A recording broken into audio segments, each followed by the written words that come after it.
देख रहे हैं देश का विश्वसनीय न्यूज चैनल न्यूज 360। सिवान जिले के तमाम 8 विधानसभाओं का ग्राउंड रिपोर्टिंग हम अपने व्यूवर्स तक लगातार पहुंचाने की भरपूर कोशिश कर रहे हैं और इसी कोशिश के माध्यम से आज हम पहुंचे हैं बड़हरिया विधानसभा के ग्राम पंचायत राज हरदिया।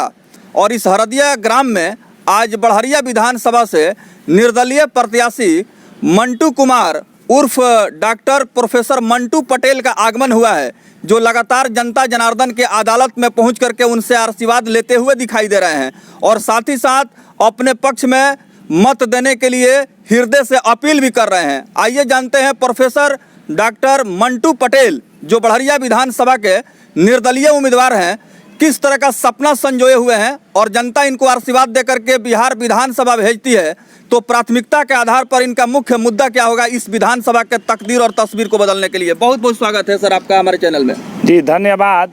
मैं मीडिया आपके चैनल के माध्यम से मैं ये बतलाना चाहता हूँ कि देखिए, चुनाव तो हो रही है। बड़हरिया विधानसभा में 14 कैंडिडेट है। इसमें 14 कैंडिडेट का मैनिफेस्टो क्या है जनता जान रही है। अगर नॉमिनेशन करा लिए हैं तो इस विधानसभा में आपने नॉमिनेशन क्यों कराया, पहले अगर जनता का काम बतलाइए, उसके बाद से वोट मानिए। और मेरा जो लड़ाई है, 2 कैंडिडेट जो पार्टी का जो कैंडिडेट हैं उन्हीं से मेरा लड़ाई है और उनका भी पैर ज़मीन पर खिसक गया है। आज बोल रहा है कि मंटुआ लड़ाई देगा, तो ये कहीं से कहीं जनता में अपील है कि मेरा जो संपूर्ण जो बड़हरिया विधानसभा की जनता, ना पार्टी ना साथी, इस बार जो कैंडिडेट जो अच्छा होगा वही बाजी मारेगा। बड़हरिया विधानसभा की निगाह तमाम राजनेताओं के निगाह में बनी हुई है, जनता के भी निगाह में बनी हुई है। यहाँ जदयू के श्याम बहादुर सिंह को काफ़ी लंबे समय से 15 वर्षों से लोग उनके कार्यकलाप को बहुत अच्छा तरीके से देख रहे हैं, समझ रहे हैं। आपको क्या लगता है, चूँकि 2015 में आप निर्दलीय चुनाव लड़े थे और तीसरा स्थान आपको मिला था, इस बार स्थिति क्या रहेगी मंटू पटेल की? देखिए, इस बार स्थिति मेरा बहुत अच्छा रहेगा, क्योंकि 2 दिग्गज यहाँ पर पार्टियाँ जो लड़ रही है, जब उनके मुंह से आवाज़ लिख रहा है कि मंटुआ, अरे भाई है हिम्मत, तो दोनों कैंडिडेट के मैं चैलेंज कर रहा हूँ कि है हिम्मत तो जनता में आके अपने काम का हिसाब दो। मंटू तो अपना काम का हिसाब दे दिया। बड़हरिया के जो ब्लॉक के अंदर जो ITI मैंने बनवाया, माननीय मुख्यमंत्री जी नीतीश कुमार को एप्लीकेशन दिया, तो मैं तो काम का हिसाब दिया। अगर उन लोग दोनों पार्टी का कैंडिडेट का हिम्मत है तो जनता में आके हिसाब दे। डॉक्टर प्रोफेसर मंटू पटेल के बारे में मैं बतलाना चाहूँगा कि ये आरा जिले में यानी भोजपुर में गणित के विभाग में वहाँ असिस्टेंट प्रोफेसर के पद पर सेवारत हैं और बेरोजगारों के बेरोजगारी को मुद्दा के लेकर के बहुत पहले छात्र आंदोलन के माध्यम से इन्होंने अपनी एक अलग पहचान बनाई है और छात्रों के सर्वांगीण विकास के लिए जब जब धरना प्रदर्शन हुआ छात्र हित में, तो इन्होंने बढ़ चढ़ के अपनी महती भूमिका निभाई।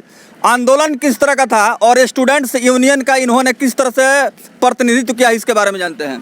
देखिए, मैं पटना के गांधी मैदान में बेरोजगारों का आंदोलन चलाया, इसलिए चलाया क्योंकि आपके गांव के या पूरी संपूर्ण बिहार के पटना में लोग पहुंचते हैं, पढ़ते पढ़ते नौकरी नहीं मिलती है, पेपर लीक हो जाती है, एज एक्सपायर हो जाती है। मैं उस पर भी आवाज़ उठाया।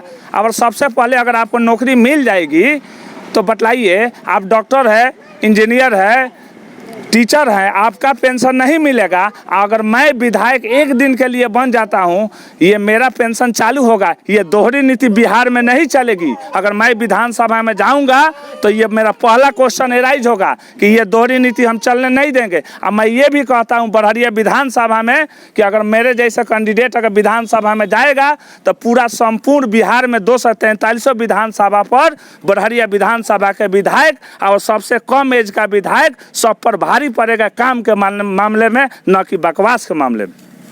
बड़हरिया विधानसभा की बात की जाए तो 15 वर्षों में आपको क्या लगता है कि नीतीश कुमार के सरकार में यह विधानसभा किस तरह का बदलाव देख रहा है, किस तरह का यहाँ व्यवस्था बेरोजगारों को बेरोजगारी दूर करने के लिए हुआ है? चूँकि आप बेरोजगारी के मुद्दे पर काफ़ी लंबे समय से आप सरकार का ध्यान खींच रहे हैं। देखिए, इस विधानसभा में बेरोजगारी के लिए कोई मुद्दा आज तक सटीक काम ही नहीं हुआ है। इसलिए नहीं हुआ है कि जो कैंडिडेट अच्छा नहीं होगा तो इस बड़हरिया विधानसभा में काम ही नहीं होगा। अगर इस विधानसभा में बेरोजगारों के लिए कोई उद्योग लाना है तो चल जाएगा नालंदा, तो आपका विधायक अच्छा रहेगा तभी तो इसमें आएगा, अन्यथा दूसरे विधानसभा में चला जाएगा। ये तो विधायक का कर्तव्य है, वो तो कर्तव्य का पालन नहीं करते हैं, उनका तो दिशा कुछ और है जो जनता जानती है। तीसरा स्थान आपको मिला था, अभी बतला रहे थे कि इस बार हमारी स्थिति बहुत मजबूत रहेगी। आप क्षेत्र का भ्रमण कर रहे हैं, जनता से लगातार संपर्क कर रहे हैं, आपको क्या लगता है किस तरह का रिस्पांस मिल रहा है पब्लिक से? देखिए, मैं हर एक चट्टी चौराहा पर हर एक जगह मैं छोट मोट नुक्कड़ साहब भाषण बोल रहे हैं, उसमें यही जनता से आवाज़ आ रही है कि इस बार ना पार्टी ना साथी, जो कैंडिडेट होगा उसी को अच्छे वोट देगा। हम तो सारे कैंडिडेट को चैलेंज किया कि 14 कैंडिडेट को है हिम्मत तो जनता में अपना हिसाब दो, हिसाब दोगे तो वोट मिलेगा, हिसाब नहीं दोगे तो पार्टी का घंटी डोलाने से वोट जनता नहीं देने वाली है। क्योंकि छोटा छोटा जो मासूम है, बच्चा है, जिसके पास पैसा नहीं है कि कलकत्ता, दिल्ली, गोरखपुर जाकर पढ़ाई करे और 3 साल की डिग्री जेपी यूनिवर्सिटी में 5-7 साल में नहीं मिल रहा है, उसमें भी मैं आवाज़ उठाया हूं। तो अब ये बतलाइए, ये लोग विधायक रहकर एक बार जेपी यूनिवर्सिटी में नहीं गए और मेरा नकल कर रहे हैं। नकल करने से कुछ नहीं होगा, जनता यहाँ के गुमराह नहीं है। मैंने सर्वप्रथम आवाज़ उठाया और उठाते रहेंगे, और चुनाव जीतना हारना अलग बात है। इस विधानसभा में ऐसा कुछ काम करेंगे कि पूरी सीवान जिला में 8 विधानसभा है, वो लोग भी इस विधानसभा के काम का सराहनीय करेंगे, और वो काम नहीं करेंगे तो जनता उनको कोचेगी कि बड़हरिया विधानसभा में ऐसा अस्थायी काम का मतलब क्या हुआ?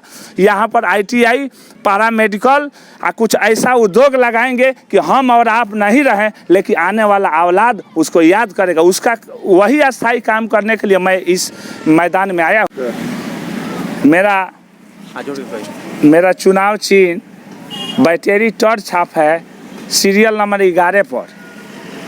और इस बड़हरिया विधानसभा में मैं सबसे अपील हाथ जोड़ के कर रहा हूँ, बच्चा, अभिभावक, गार्जियन, छात्र छात्राएं, महिलाएं, सारे लोग से अपील है कि बड़हरिया विधानसभा का अगर विकास करना चाहते हैं तो बैटरी वाला टॉर्च छाप पर मोहर लगाना होगा कि इस क्षेत्र में अंधकार है वो प्रकाश में आ जाए। यही मेरा इस क्षेत्र से सभी आदमी से अपील है।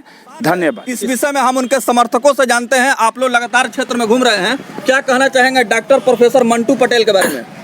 बहुत इनका अच्छा रहती है, और लोग कहते हैं कि इनका सीट निकलेगा, सही में निकलेगा इनका। आप लोग क्षेत्र का भ्रमण कर रहे हैं जी। अपना नाम बताएं। मिथिलेश कुमार सिंह जी। क्या लग रहा है इस बार किस तरह का बदलाव देखने को मिल सकता है बड़हरिया विधानसभा में? इस समय बहुत अच्छा प्रभाव पड़ रहा है मंटू सिंह के लिए। जहाँ जाते हैं वहाँ पढ़ाई लिखाई के बात करते हैं, स्टूडेंट का बहुत अच्छा सुविधा मिलने वाली है, इसीलिए मंटू सिंह को वोट देने के लोग तैयार हैं। हमारा नेता मंटू जी साहब, हमारा नेता मंटू भैया साहब।